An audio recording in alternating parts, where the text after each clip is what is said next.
Hello and welcome to Trolls at the Two Tonne Bridges, or TOTTB. My name is John and I'll be your Percival Silverlight today. Thank you once again for joining us at the table, be it virtually or otherwise. We do realise that the release schedule has been a bit erratic, but we will be getting episodes out whenever we possibly can. Thank you for bearing with us. Please make sure you come by, say hello on all of our social media channels.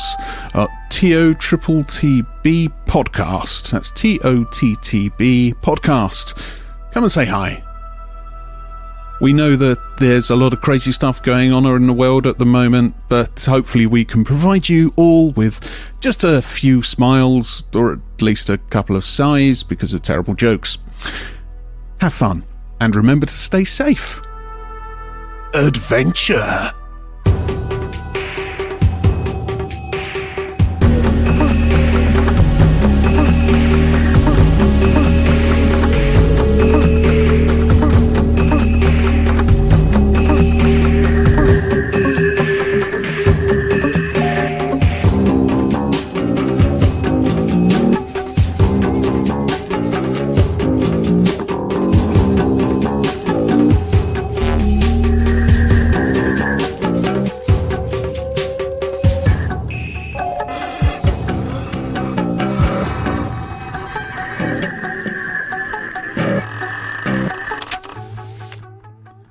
The Log of Percival Silverlight. Things have taken an interesting turn. Queothe, one of the merchant princes, has put forward a way to enlist her help in our hunt for the Death Curse. We must find and eliminate a member of the Flaming Fist, Shago. Failure to do so may bring Queothe's vengeance upon us. We shall see. We have also been asked by Akene to provide evidence of Eliza's cheating in the Unchained Dinosaur race taking place tomorrow. Zibi and Silaqui are currently entertaining Eliza at the Enchanted Dinosaur, breaking down her defences and eking out the truth from her. Raana, on the other hand, has secreted himself inside the dinosaur stables, searching for evidence of foul play and possible performance-enhancing drugs. In all honesty, dear reader, the thought of roided-out dinosaurs sets my blood running cold. Adventure. We will cut back to the Dino Dens again, and we are at the Enchanted Dinosaur now. Silaqui and Zibi, you guys are at the Enchanted Dinosaur, and you guys have bought drinks. Do you want just sort of regular ale drinks, or are you fancying something a little stronger? So the very strong drinks, like the ones with the drow poison or whatever. Yes. Yeah. What colour is the liquid? What colour is the liquid? It's a sort of. It's got to be black. Not black, no, but it's a deep sort of brown kind of colour. Oh no, they retconned that, didn't they? So yeah, maybe a deep purple. Well, the thing is, it's not actual drow poison. If you drank actual drow poison, it would kill you. This is a very maybe not kill you, but it is a very small dosage is put into the drink to increase the potency of the alcohol. Okay, so is there any other liquids or drinks there that have a similar colour that aren't alcoholic or aren't that strong, but are the same colour? Yeah, I'd say. Or are there ones that Silaqui can mix together that look the same colour? You just get lots of different colour fruit juices and make it a brown. I was about to say, I'm confused. Yeah. So there would be a sort of like fruit juice alternative that could probably be quite I'm similar. Just wondering if Silaqui could make something that looks the same colour as that, so she could imply that's what she was drinking, if that makes sense. Right, okay, so essentially you're trying to look like you're getting drunk whilst not getting drunk. Yes. Okay, and are you doing that in trying to keep that from Eliza, or is that just your aim is just to have a non-alcoholic alternative? And you're just fine with just saying that's what you're doing? A mix of the two. She doesn't want it to change the dynamic of, she's the only one not drinking. You know, we want to try and kind of be fans of Eliza and make nice with Eliza. Right. But also, if she wanted to try, you know, and push the drinking part to get Eliza a bit more loose-tongued, maybe. Right, okay. But Silaqui doesn't want to get heavily drunk because... No, actually, do you know what? No, Silaqui can handle it. She's actually... That took a 180. Let me think. Sorry, no, Silaqui, it's not Silaqui can't handle the drink. She can drink for fucking England. It's just Where's that? She doesn't want to fall back into that problem of needing the drink as opposed to not being able to handle it. Right, okay. Can she trick Eliza into that? It looks like she's drinking the same as her, okay, but not always drinking the same as her. That's what I was trying to get at. Right. There you go. So for that. Jesus. Okay. So what you'd want to make there is essentially a deception check when you're trying to not drink. If you're trying to keep it from Eliza, you'll be trying to deceive her into thinking you're drinking alcohol when only she is. I am, however, going to point out that you have the walking drunkard with you, Zibi, who could potentially get drunk on your behalf. Oh, we're both, he can drink if he wants to. I don't know whether you want to do a drinking contest exactly again, but... the other one was only yesterday, it was fine. I don't think it's necessarily a drinking contest as much as going, come on, let's have another one, let's go, and then carry on chatting, you know, and trying to get more out of her. Yeah, so Silaqui, what I'd like from you there is a deception check, please. Because essentially, you're trying to over the course of the drinks with Eliza, you're trying to deceive her into thinking that you're having the same amount of alcohol as her. So 16. Yep, 16. Okay. 16. Yeah. So as you're drinking, you go to the bartender and you are able to get this sort of fruit juice alternative that looks fairly similar, but you make sure that when you sort of go to get around, essentially, you can order a fruit juice instead of getting the proper thing. And you're able to sort of, because you're kind of drinking out of clay cups rather than glass cups, it's fairly easy to, even though the liquid doesn't look exactly the same, it looks fairly similar. Zibi, what about you? Are you drinking the same sort of thing, or are you trying to go sober? Oh, no, I'm going to drink the booze. Okay, then. So you and Eliza are drinking the proper booze. Can I get a constitution check from you? And can I get, because you are drinking some Silaqui, can I get a constitution check at advantage from you, please? Yeah. A natural 20, so that's 22. Natural 20, okay. So Constitution... Oh, I threw it 3 times, sorry. So it was a 10 and a 3, so it's advantage. So 10 and Constitution... is that just a straight Constitution? It's a straight Constitution, yeah. So it's a saving throw. So 12. So saving throw. Yeah. Okay, so if you have proficiency with it, then you can add it. But if not, so 12. It's a 12. Okay. So Zibi, you're knocking them back like a champion. Now that you've had some time and you've actually already you're waiting for the kick of that drow poison. You can knock it back, and it barely tickles your sinuses as it goes down. But at least you get slight gaps between to have a conversation, like as opposed to with Taban. Yeah, no, of course. I'm just go.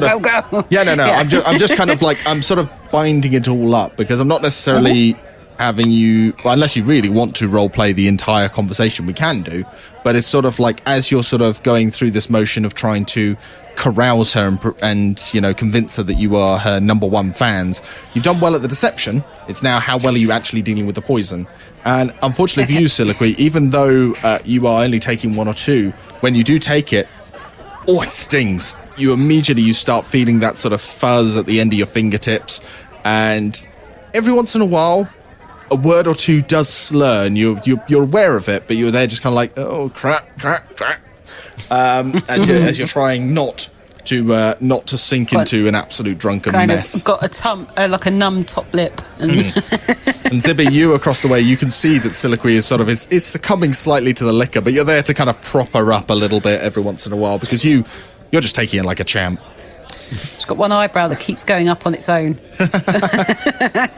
Hey, I mean, Eliza's quite beautiful in her own way. A bit, harsh and savage, but not unattractively so, should we say? That's such a weird. Like, is that a compliment sandwich? Is that like she's not great? She's not ugly. She's not. I don't freaking know. All right. Is she pretty? Is she unattractive? I'm just trying to explain. I'm trying to explain why your eyebrows going up. All right. She's drunk. Okay. Got twitchy eyebrow. And this is what Zibi does every time he notices that Silaqui getting ever so slightly squiffy. Yeah. just Leonardo DiCaprio. Just that whole DiCaprio sort of like, hey, cheers. As you're talking through with this, you get quite animatedly into it. Eliza's talking you through the sort of the finer points of the Unchained race and her experience. What you find from it is Eliza is very proud of her racing record. It seems that for quite some time before she was riding Bone Cruncher, she was actually one of the top racers in Portney and Zaro. And that on top of her winnings, what she tried to do was get Bone Cruncher as a way of boosting that interest in her, which is corroborated by your chat with Otagu earlier that day. And what's also corroborated is the fact that since Big Honker entered, who entered at the same time that Bone Cruncher was revealed, unfortunately her fortunes were slipping. She was still placing maybe second and third, but she hadn't managed to beat Big Honker in a race yet. And that's clearly, she's getting slowly into a cup that's clearly weighing on her. I'd like both of you, please, to roll me a perception. And Silaqui, I'd like you to roll your perception at disadvantage. Because you're squiffing. Oh, damn. It's 15 for me. Could be worse. So 8 and 5. So 13. 13. And Zibi? 15. 15. Okay. So, Zibi, can you please remind me what languages you know? Common and Dwarven. Common and Dwarven. Okay, cool. So, while you're discussing these facts with Eliza, you notice that when she's talking about Tyrek and how he's beaten her, every once in a while she puts her hands down in front of her and she starts to finger a small bronze ring on her middle finger of her right hand.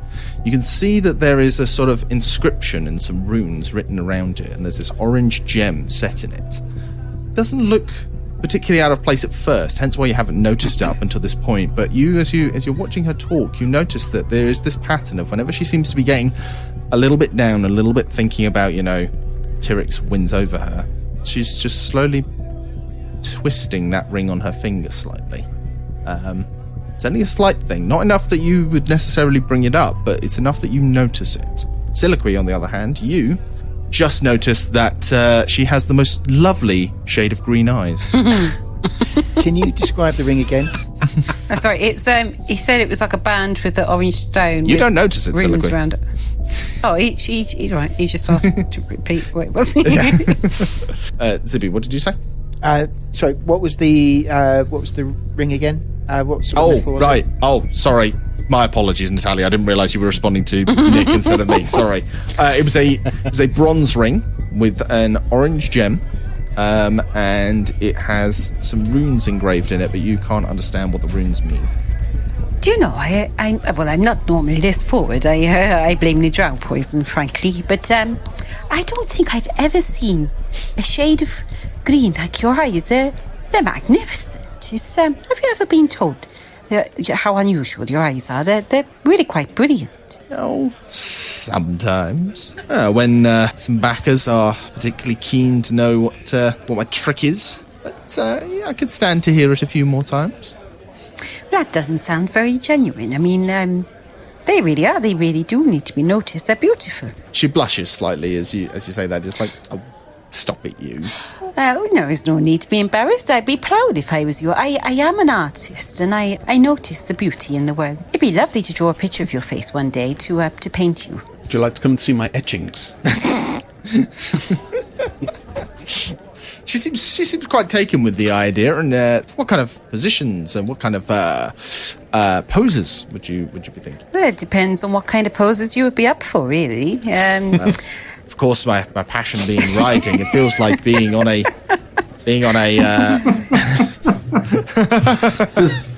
The amount of innuendo in this episode is absolutely unreal. I know. If you felt I know. comfortable on straddling some kind of mount, I would be happy to.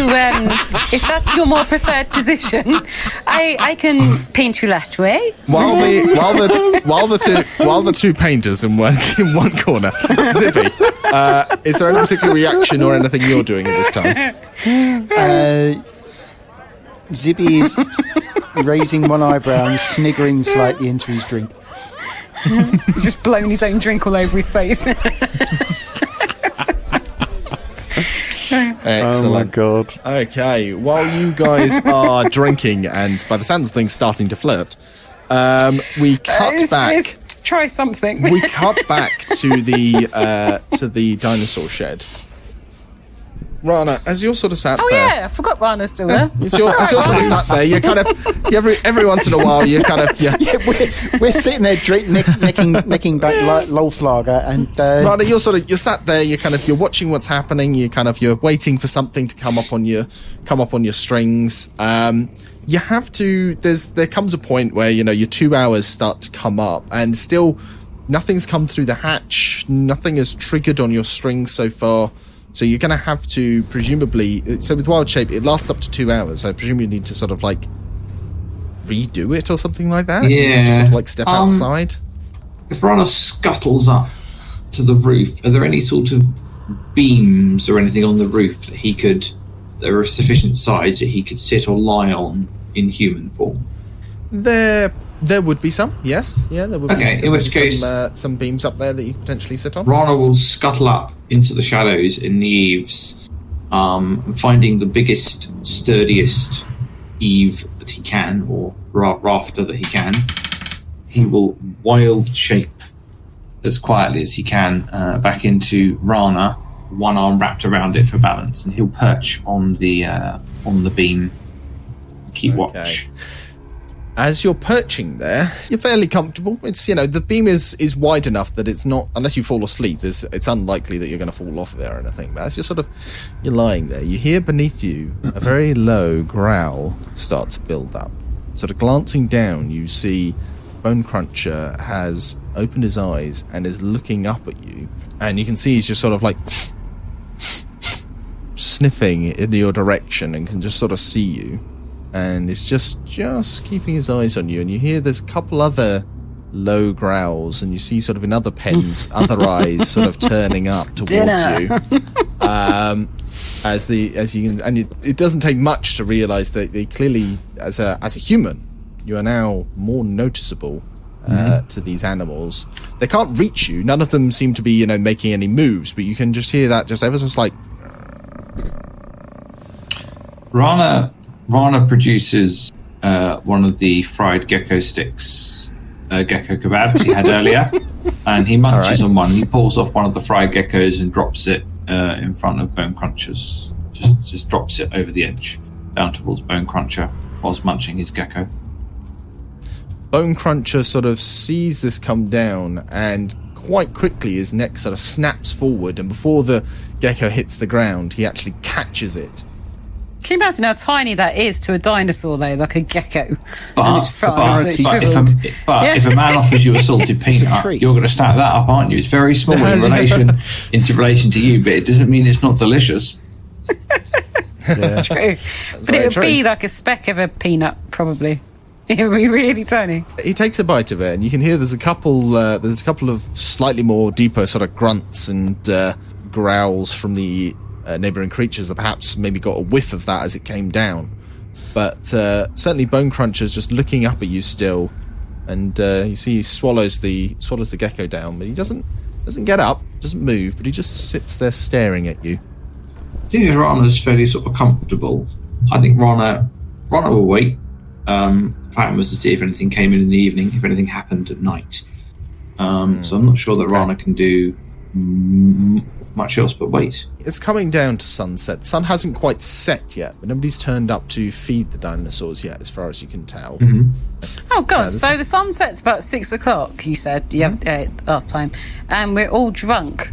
Yeah. And the sun hasn't even set yet. Oh yeah. Okay. Well, this bear in mind again, this is all happening at odd random times. It's just, if Raana's literally going to sit there for ages. I must just point out that Siliqui's drunk. Yeah, Siliqui's drunk. Zibi's doing okay, actually. I've built up a tolerance. Okay. So, we pick up now, once again, with Percival. You are heading across the Temple of Severas, and you are taken to another small sort of dormitory ward kind of room. The same acolyte that you remember from the ritual where you saw the jungle city and the red eyes that supposedly afflicted Grandfather Zitembe. Steve looks up to you and says, "Welcome. How can I help you, sir?" Brother Steve. Indeed. Thank you. I do appreciate you offering me your time. I understand that you are rather busy. Well, it's been a step up from before, but I like to think so far I've done the grandfather proud. But I can offer you now some time. Is there some service I can do for you, or something you would like to know? Well, yes, there's a couple of small matters, if you don't mind. I did pop into Grandfather Zitembe. He's looking relaxed. Relaxed is a word for it, I suppose. Yeah, anyway. Yes. Yes. I also hear he's been kind of mumbling some words every now and again, but Wakanga tells me that it's ancient Chultan. Have you happened across any other language that he's been speaking? No, it seems to be mostly, if he's speaking, it's just ancient Chultan or common. There are occasional moments when he seems to mutter other things that we can't make out, but it's more because of the way he's mumbling rather than necessarily making out the phrases he's saying. Yes. Perfect diction is incredibly important. I mean, of course, it is. It's very hard to understand anybody if they're not talking properly. Indeed. Now, one other thing, if you don't mind. Of course. Now, I understand that Grandfather Zitembe is a master in scrying. Of course, he is one of our foremost scryers. Yes.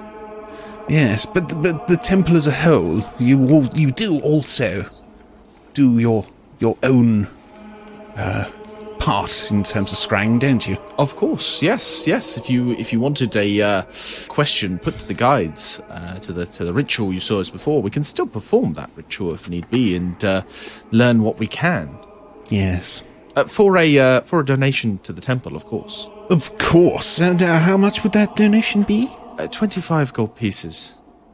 25 gold pieces. Now, if possible, I was just wondering if there was any chance that we could kind of combine possibly two things.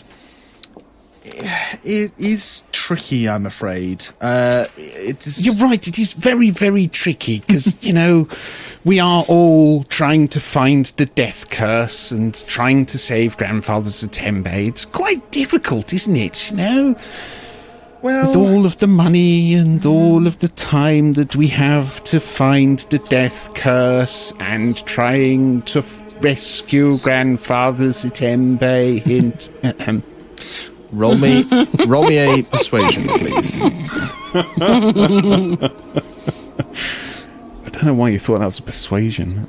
I've no idea. It wasn't obvious in the slightest. I just picked a skill at random. 8. 8. To be fair, I think it probably deserved that 8. Steve considers for a moment and says, "You are quite correct that time is, I suppose, of the essence. Though exactly how much time, I suppose, we don't know. But what precisely is it that you're after? We'll see if we can come to some sort of arrangement for you. But it is worth bearing in mind, of course, that without the grandfather, we are at a slightly reduced capacity. I am not as skilled as the grandfather, of course, but I will do my best." Shush!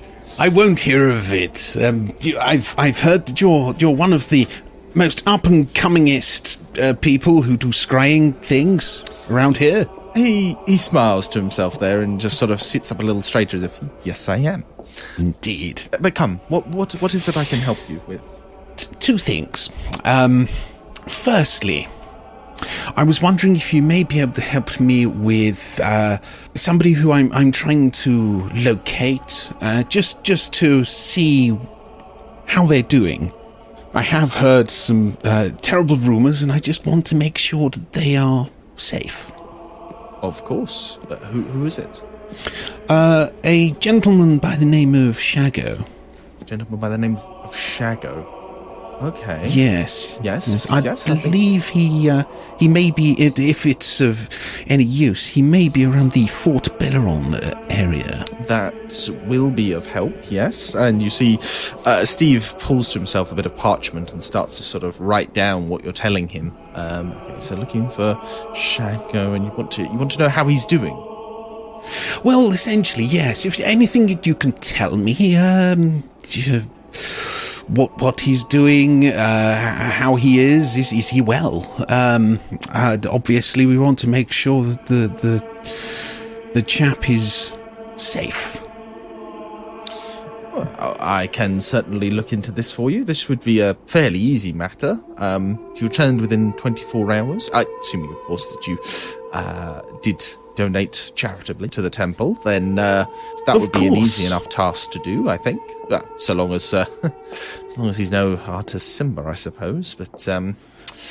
But there was another thing you wanted me to look into. Indeed. Sorry, you did mention artist Simba. You're still looking for him? Well, not at the moment. We have tried invariably to find him, but I shouldn't really be telling you this, but Zentarim have been looking for him, and well, as far as we can tell, he's unscribable. I see. Yes. So long as this Shago isn't under the same influence that is protecting Artus, it should be an easy matter of finding him. You have his name. You even know where he might be, which makes it very easy to locate people. But it's not easy to find Simba for some reason. Yes. I have heard that he's a tricky old fruit, you know? That's one way of describing him, yes. But come, there was one other subject you wanted to discuss. Yes. One other. This may seem a little odd. Mm-hmm. And it's a little bit of a shot in the dark. But I was wondering if you may be able to scry on the city of Omu. The city of Omu? I'm sorry, what city is this? I have a hunch. You have a hunch? Yes. Now, you yourself were present during our little fly around the world of Chult, and where we unfortunately lost Grandfather Zitembe to this dreadful sleeping sickness. Of course. You saw what we saw. Am I mistaken? I did indeed see what you saw. Are you suggesting that the city we saw might be this city, Omu?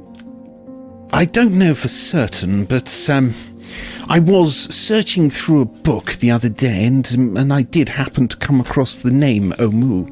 I don't really know much about it. I believe it was the old capital of Chult. Capital of Chult? Maybe. And at this, he sort of sits up a little more and says, "You think?" And he thinks to himself for a moment and is sort of contemplative and says, "The capital of Chult was lost years ago. It's reclaimed by the jungle. But yes, very possibly. The city we saw was mostly ruins." That sounds fairly reclaimed to me. He sort of leans back and just sort of thinks for a bit and just... I see. Do you think perhaps this is connected to the... Of course, if it's the same one. Now, it said that it was near a volcano, and if my memory serves me correctly, there was some form of volcanic steam or something like that. Right, I mean, I'm no geologist. Well, the tricky part would be that there are a number of volcanoes in the south of Chult. And of course, there is another complication I think perhaps you've overseen. Yes. If you are correct, if you are right in thinking that this city we saw was indeed Omu, there is the matter of that creature, those red eyes that caused whatever happened to Zitembe. Perhaps there is some form of protection over it? Perhaps. If we were to perform this, would we perhaps be... We might be endangering our acolytes. Surely you've got somebody that's expendable. He gives you a look here. He's been invested, but at this point he just looks at you deadpan, just like you can see the respect for you as just taken a dive there. Of course, I don't really mean that. That's obviously some idiot in the back of my brain working. Of course, sir.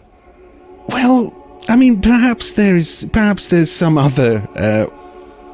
Is there a way to protect oneself, do you think?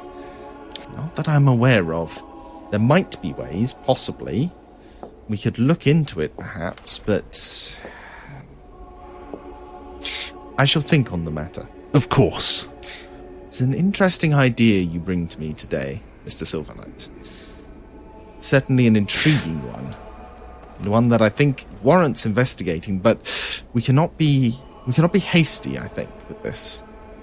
As we thought out, and if we can find some way of protecting the one that searches for a moo, just as a precaution, then of course, perhaps we could do this. However, I'm afraid, and he circles back to, I'm unsure I could search for a moo for you right now. I could do my research and see if I can find some way to ensure that whoever searches for ruins in Cholt in general is more shrouded. Yes. But it will take time, I'm afraid. But I will bear this in mind. Absolutely. Yes. Well, of course, I wouldn't want anybody to be unduly harmed or put in harm's way. I appreciate that. And I'm sure you do. Revealed your hand a little too quickly there, Percival.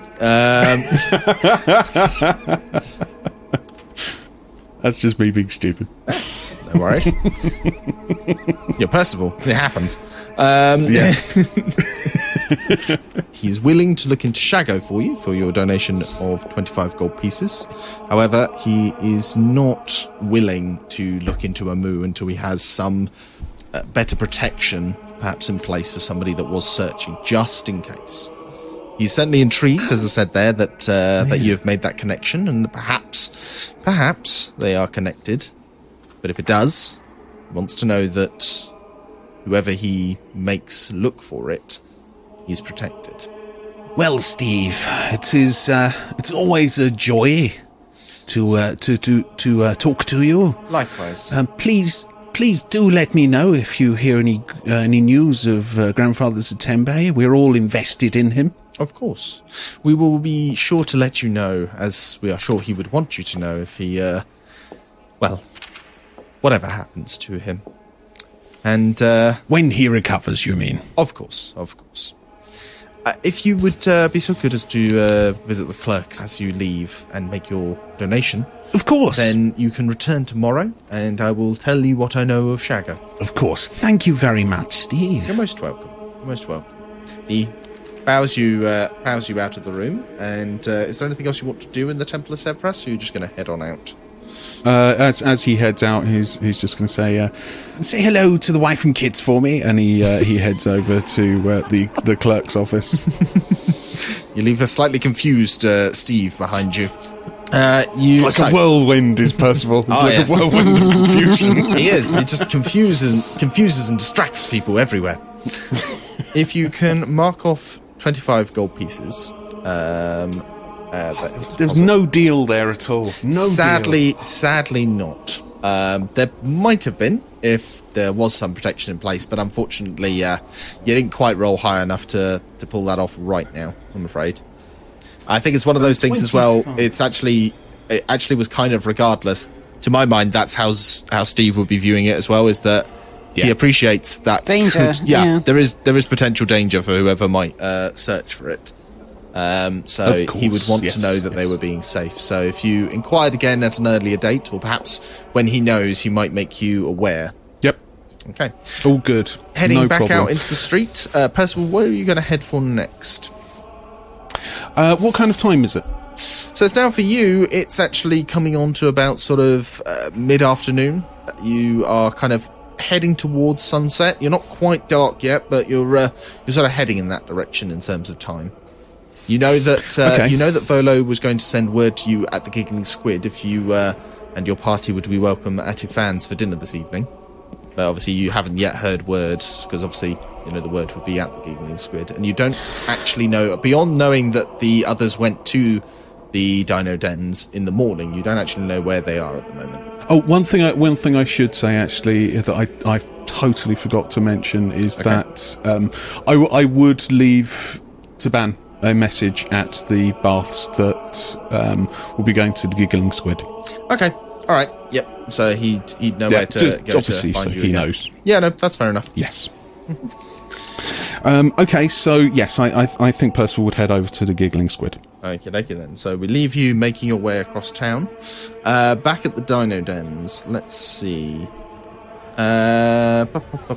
Silaqui and Zibi, you guys notice as well as the time has been passing. It's getting on towards evening now. There is talk of getting something to eat. The Enchanted Dinosaur does have some fare on offer. It's mostly sort of stew. There's not like a lot of variety.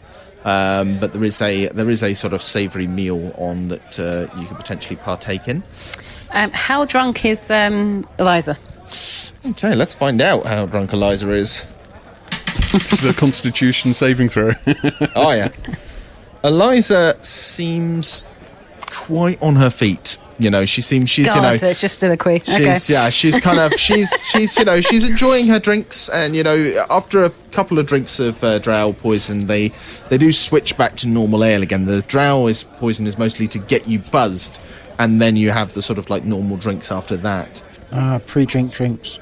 Yeah, exactly. And Eliza is starting to sort of like she's herself, you know, she's enjoying the fans, she's enjoying the sort of like camaraderie of drinking with you two, but she is sort of she's starting to sort of not exactly look at her watch, but she is sort of starting to say things like, you know, it's like, well, it's going to be a big day tomorrow, I should probably be getting back to my lodgings in the market. I can completely understand that, but also I would love to chat to you longer. I mean, the night is still quite young, and it's an honour to meet you, quite frankly. And we haven't even eaten yet. We should get some food. And I still haven't told you my story about the weirdest thing I've ever ridden. Oh yes, of course, your story. Please do tell. Well, hang on. Let's sort this out first. No. I've been waiting on this story for what feels like hours now. Well. Okay, right, well... Hey, you backed yourself into this corner. Yeah, that's fine. So Silaqui said she just wanted to get a little bit more drunk first, but never mind. Oh, fair enough. I'll tell you what, if I tell you this story, you'll have a couple more drinks with us. Of course, I will do. Zibi, what are you kind of saying as this is going on? Are you kind of like sitting back and watching the bonfire go, or are you just kind of like, are you chipping in? I think Zibi would be quite interested to find out the weirdest thing that Silaqui has ever ridden. I'm not sure. I know I've heard a few stories from you, but I don't think you've told this one yet. I think I might have touched on it, but I don't think I really elaborated much. I think I might have just mentioned it in passing. Okay, breaking character Yep. here just for a second. Silaqui. Yep. Do you actually have a story about the weirdest creature you've ridden, or are you just making stuff up? Yes. No, I have a story. Oh, you do actually have a story. Oh, okay, cool. I was trying to work out if you were trying to make stuff up here, or whether you wanted to, whether you wanted to just roll for it. It's actually real. It's she might flourish a bit, but She's not Percival. You don't know. She did a thing. It was real. She's got scars and everything. Yeah. It was a real. It was a real. Oh, yep. I now realise it's clicked in my brain. I know what you're talking about. Right, got it. Yeah. Yep. It's a bit of a long story, but it is really quite interesting. That I do have to go back in time a bit for you to understand fully. Is that all right? She does the looking at a watch. She doesn't have a watch, but it does that sort of like, well, Silaqui sort of taps on her knee and says, "Trust me, you'll love it," and puts her hand like on her knee, and a little bit flirty, a little bit kind of, you know, somebody that's just a little bit touchy generally when they talk as well. Well, I suppose I could stay for a little longer, by all means. Oh. Have you ever travelled to or been familiar with any of the glacier plains? I haven't been outside of Chult myself, personally. So, no, I have not. Oh, it's a shame. You really should try. I've travelled all over. It's fascinating out there. I can tell you stories for days about being out there, but right now I'll get on with this one. I was taken in by a monastery when I was a young girl, and that was in these glaciers. But they were a bit sexist with who they trained and what they did. And Silaqui suddenly sort of like tries to get the attention of the barman and says, "Have you got any nuts, please?" Because she's aware that she's a little bit drunk and needs to sober up. Fair enough. Or anything with potato.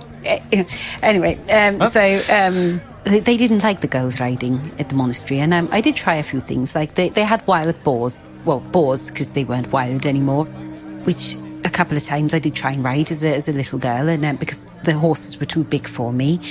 As I grew up, I got caught a couple of times trying to ride the horses, but I did teach myself to ride a horse. I actually became quite good with it. Had to do it in private because the elders there, they frowned upon a lady learning to ride, where that was something that was made for the greatest warriors and the knights. The females in the monastery, they were taught more how to do tapestries and art and make blueberry wine, and I wanted to be out there fighting.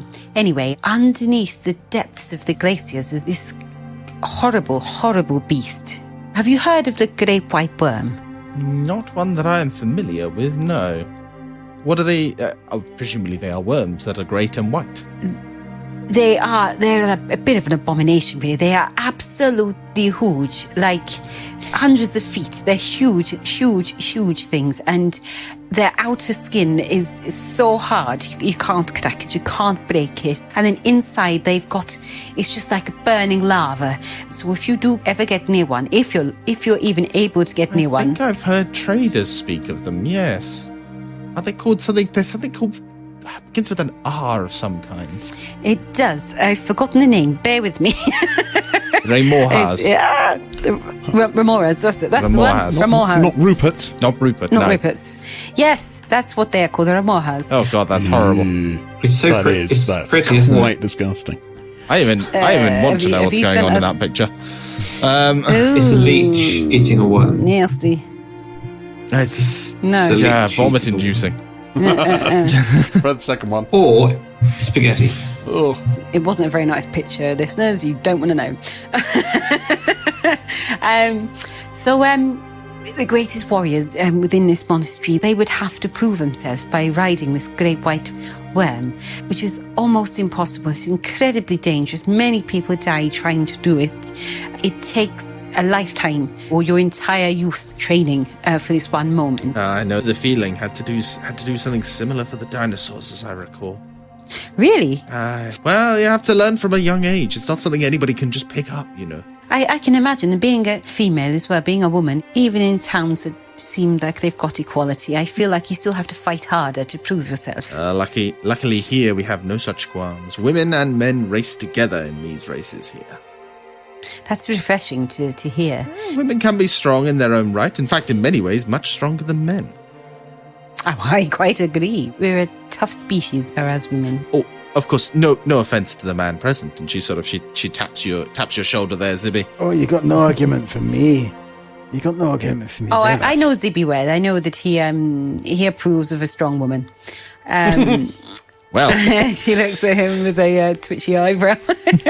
Zibi does his DiCaprio impression again. yeah. Yes, I appreciate that about Zibi. But yes, I was a bit of a delinquent youth in that way, that I wanted to prove something. You and never. Would you believe it? Well, I know I'm not exactly shy and retiring, but Silaqui still keeps now and again tapping the side of her arm or her shoulder. Still ever so slightly flirting and sort of like... Yep, fair enough. Zibi, will you get another round in? Oh, I'll just get right on that then. Right, okay. Steve, can I have another couple of lagers and whatever she's drinking? I don't know. I think you know what she's drinking. Yes, fine. Yeah. Thank you very much. Speaking of your drinks, by the way, This so far has cost the pair of you. Oh. Did Eliza not say that she was treating us? She did to the mill. That's why I'm reducing it from what I was going to do. It's 4 silver pieces each. Okay. Just because this wouldn't necessarily be included in like day-to-day expenses. Yeah, no. Yeah. But anyway, me being me, I left the monastery one evening late at night when everybody was getting ready for bed, and I snuck out. I actually tried to ride this great white worm. It was enormous. It was terrifying. The heat just by being in its presence without actually even being on it. How on earth did you get on its back? Oh, with great difficulty. Well, I gathered that much. I've got the scars to prove it. I mean, I don't want to really sit in the middle of a bar and take my shoes and things off, but those scars are fascinating from it. Oh, I'll take your word for it. But you're right. I can show you. I just don't want to show you in a very public place. It's a bit like some people have a weird thing about feet. In fact, they may do. The hell? Okay. It's certainly a fascinating tale, Silaqui. Is that meant to be Silaqui? Oh, you saw that gift? Thanks. Silaqui used to be bigger when she was younger. Oh dear. Okay. Eliza is certainly interested in hearing more about the Mohas and about how you got on with riding that worm. Why do I say these things out loud? However, she does seem to be... She takes what you're saying about showing her scars, but she does seem to sort of just say, perhaps another time. Right now, I feel the need to perhaps head home, just refresh myself and get ready for the day's racing tomorrow. I can understand that. What do you think, Zibi? Should we head back to ours as well? Oh, I guess so. We should probably go and find Percy and Raana. They're probably into all sorts of trouble by now. Probably knowing them lot. It's been lovely meeting you, Eliza. I look forward to seeing you tomorrow. What time does the race start? What time do you get here and everything? Oh, yeah, right, yeah. The races run through the day. You have the 2-legged and 4-legged races are through the morning and early afternoon. The Unchained race tends to happen a couple of hours after midday. It's the very last race. The most pomp and ceremony is surrounded with that one. And it takes off from Tiriki Gate, which he indicates the gate that is closest to the Enchanted Dinosaur, the one through which you actually get to Tiriki Anchorage. And is that the one that you're going to be going in as well, the Unchained? The Unchained race, indeed. You'll be looking for me on my red Bone Crusher. And if you miss the race itself, you can find me on the winner's podium. Of course. Who else? Silaqui, can you make me a perception check? Still at disadvantage, please. Damn it. Oh, that's Oh, no. That is heartbreaking. That A 20 Natural. and then a 2. So that'd still be 7, but still. Unfortunately, the alcohol, even with some peanuts, the alcohol is still sort of it's already in your system and messing with you. And you sort of you shake her hand, and unless you guys have anything else you particularly want to say to her just now or ask her before she leaves, she will make her way out. Don't forget, if you would like a painting or a portrait or an abstract or whatever, I'd love to do one for you. It'd be my pleasure. Of course, I will take you up on that offer. Perhaps in the future, I'll be able to pay you well for it. Oh, it'd be lovely. We're staying at the Giggling Squid, so you can always come and find me.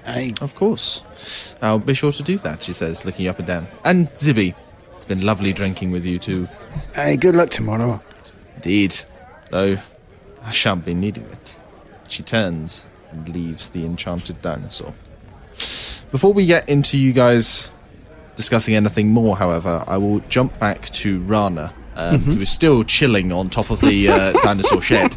Yeah, Raana's been sitting there for ages, so yeah. I think He has been. Yeah.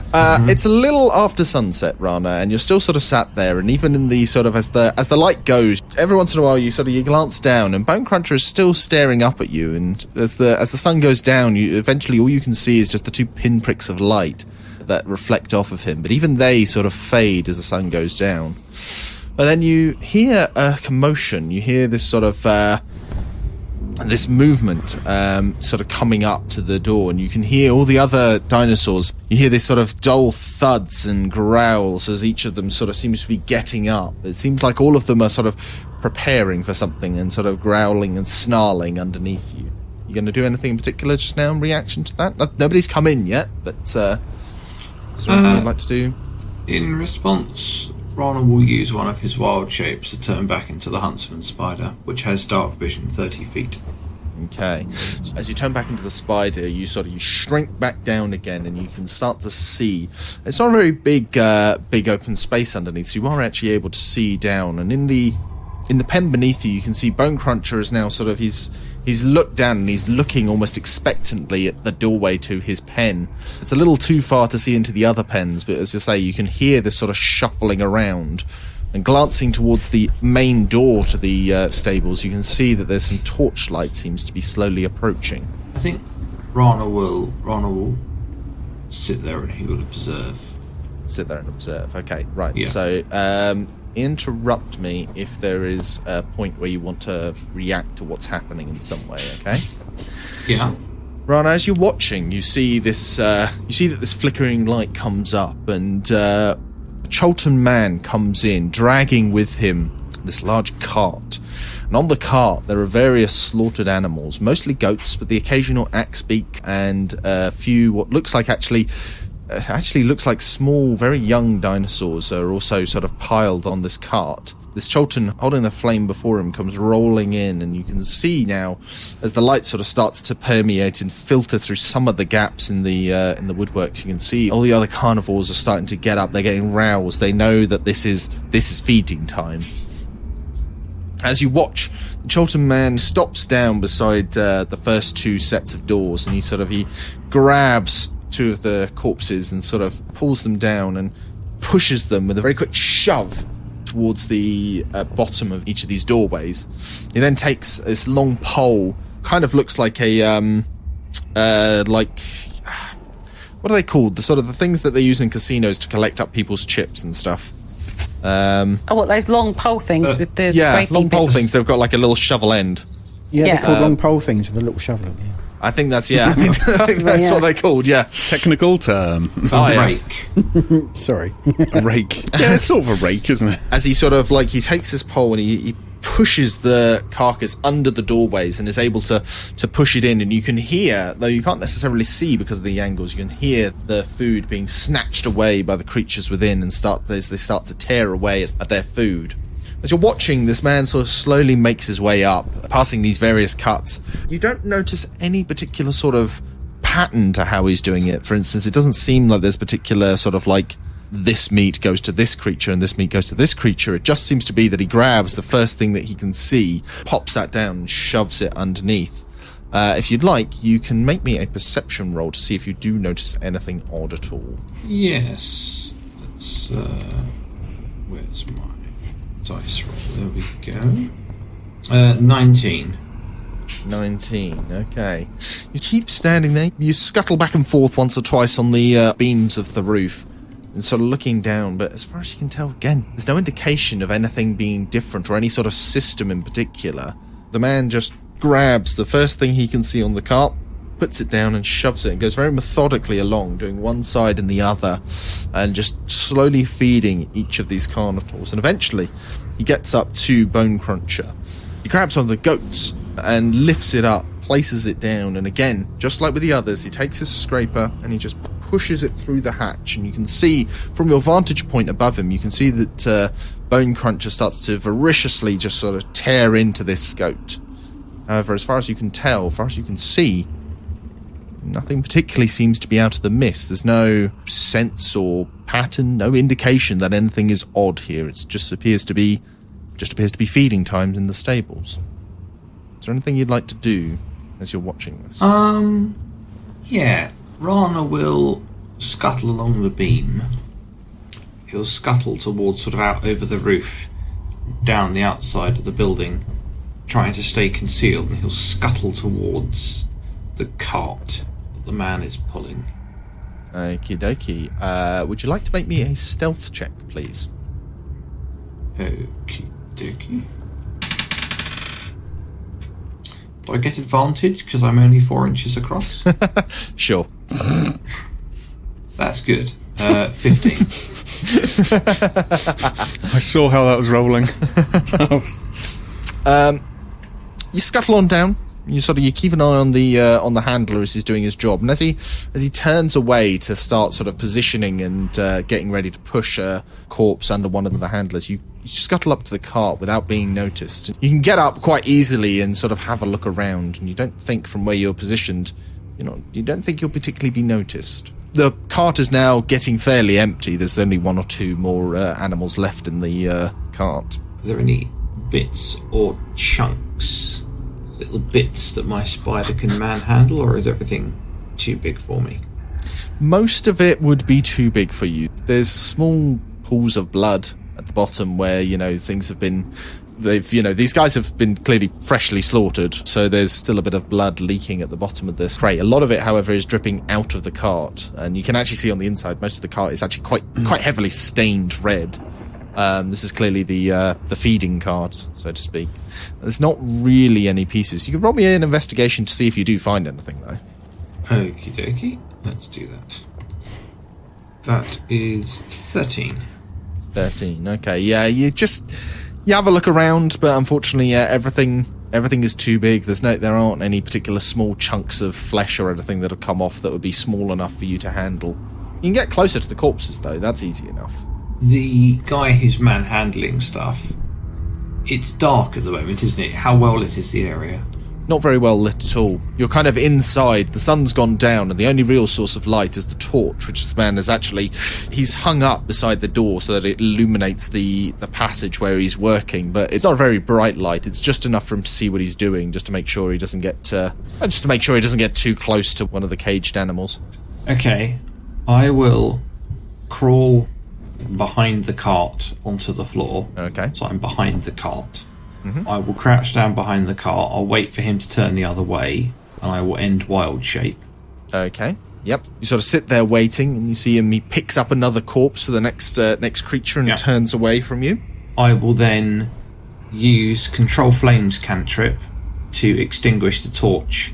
And when it goes dark, I will reach up into the cart, and I will grab a small carcass or something that I can now manhandle because I'm man-sized. Mm-hmm. I will drag it out the cart, and then I will try and creep my way out of the building with my ill-gotten gains. Okay. All right, then. So, you cast your spell Control Flames. I may instantaneously extinguish flames within a 5-foot cube. So the flame just ceases to exist. It's instantly dark. So what I'd like from you then, please, I'd like a sleight of hand roll, please, to see how quickly you can just sort of do both in quick succession. 11? Hold on. Is it 11? Yes, 11. Okay. So you change back and you switch off the light, essentially. You cast your Control Flames and the light snuffs out. But as you do it, you're sort of glancing back at the guy. He looks up and you think he, out of the corner of his eye, will have seen you as you sort of stood up and cast this. Because the cart's not particularly big. It's big enough to carry them, but it's not big enough to completely hide you. And you're not entirely sure if he's seen you, but when you turn out the light, he definitely goes, Hey, who's doing that?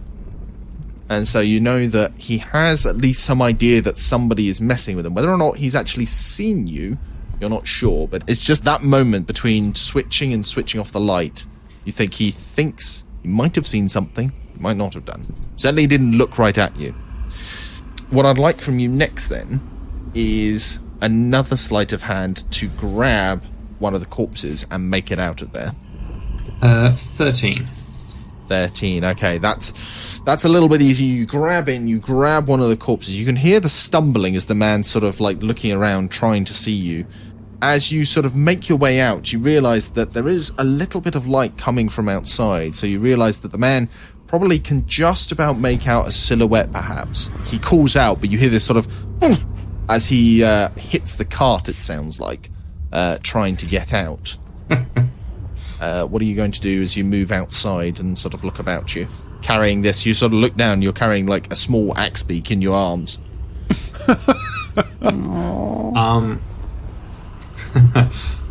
Raana will go outside. Then when he's outside, he'll cradle the axe beak as though he's carrying like a small baby or a small child. And then essentially he'll turn left around the edge of the building, and then he'll basically just make a run for it. Okay then, right. Subtlety be damned. Subtlety be damned. Okay. So as you turn left, you hear behind you, somebody shouting just like, "Hey, stop! Thief! Thief!" And you can hear sort of like this pounding footsteps. As you turn around the shed, you see ahead of you there are a couple of buildings, and there are one or two people sort of milling around, but not a lot of people. What exactly are you going to do? How are you going to try and get away from this person? Speed. Speed. Okay, you're just gonna run for it. Okay. Amazing. Raana is carrying this sort of dripping, oozing corpse. Raana is going to pick the straightest line away. It's amazing. And just pour on the gas, basically. Yeah. I love the fact that it opens afterwards as well. Oh, sorry, that gift. Right. Yeah, sorry. Okay. Sorry, Toby. I sent a gift. That was stupid. Sorry. Jesus Christ. He's going so fast as well. I've watched that about 8 times over now. That looks painful. Okay. Anyway, sorry. Professionalism. Right. So, Raana, what I'd like, I would like an athletics check, please. Okie dokie. If you have proficiency, can you add your proficiency bonus as well? You can, yes, because it's an athletics check. So yeah, you can. Yeah, because athletics should be your strength plus proficiency if you have proficiency in it. So not good. Not good. 7. 7. Okay. I get +4, which is pretty good because I'm proficient in it. But that's not bad. Hold on a second. Let me just roll for the guy chasing you. Okay, yep. Okay, so you tear off through the streets, sort of looping, trying your best to get through Cherokee Anchorage, and you can hear behind you the pounding of feet as this handler chases after you, still shouting, just like, "Wait, stop! He's not fast enough to catch up with you, but he is still hot on your heels. You round a corner. The road continues and will loop around to the right, but there's also a set of shacks sort of immediately to your left, and there's like a clothesline, a set of clothes held up to dry. What would you like to do? You've got a split second in which you're just kind of like, you've rounded the corner and you know you're out of view, but you've got seconds to decide what you're going to do. If this doesn't descend into some kind of bawdy farce with Raana putting on some ladies' pants, I will be disappointed. Or like on his head as he goes through them. Yeah. My officer, I don't know where he went. I pretend he's pregnant, you know, like with sheets wrapped around him and the axe beaks the belly. Raana will immediately swing left towards the clothesline and attempt to duck under them. He's going to immediately... Right, okay, so what I'd like from you, I'd like you to make me a stealth check, please. One stealth check coming up. That is 11. It's got to be said, Raana is absolutely rocking the mediocre rolls. Wow. As you sort of dive headlong through this set of laundry, you let the shirts and various bits of material fall back behind you, and you hear the thud, thud, thud. Wait, stop! Come back! Thief! Thief! Thief! Thief! Come back! Where have you gone? Where is it? Where is he? Where? Come back here! And it just gets further and further away as you realise that somehow he has completely missed the obvious. It's just run straight round the corner. Every once in a while you hear this sort of like raised shout of just like, where are you? But for all you know, He has no idea that you ducked into there. Amazing. Peek behind the DM screen. He got a natural 1. Wow. For perceiving that you'd gone behind behind them. So that worked. Raana, you are hidden in a bunch of washing with a dead axebeak cradle in your arms. You look about yourselves and you realise you're in between a couple of shacks that are built against the sort of sheer cliff face of the hills that make up the sides of the ravine that you know would be MacLeod's throat on the other side of the hills.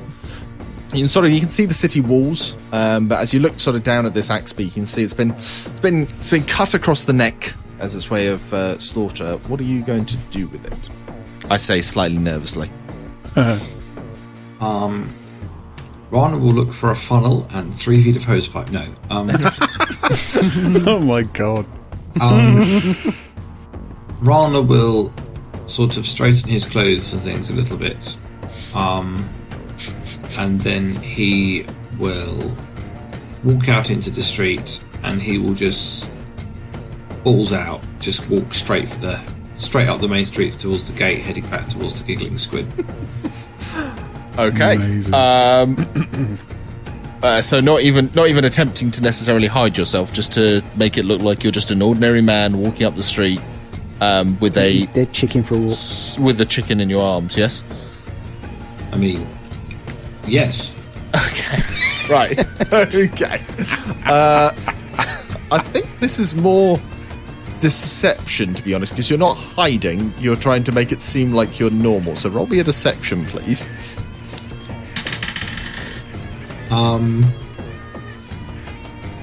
Bad. 4. Nothing to see here. Yeah. Okay. As you are walking, you're walking straight up to the gates. You spot in the road ahead of you what looks to be the handler looking around, trying to work out where you've got to. He sees you, your eyes lock, and there's just a second where he's just looking at you going, wait a minute.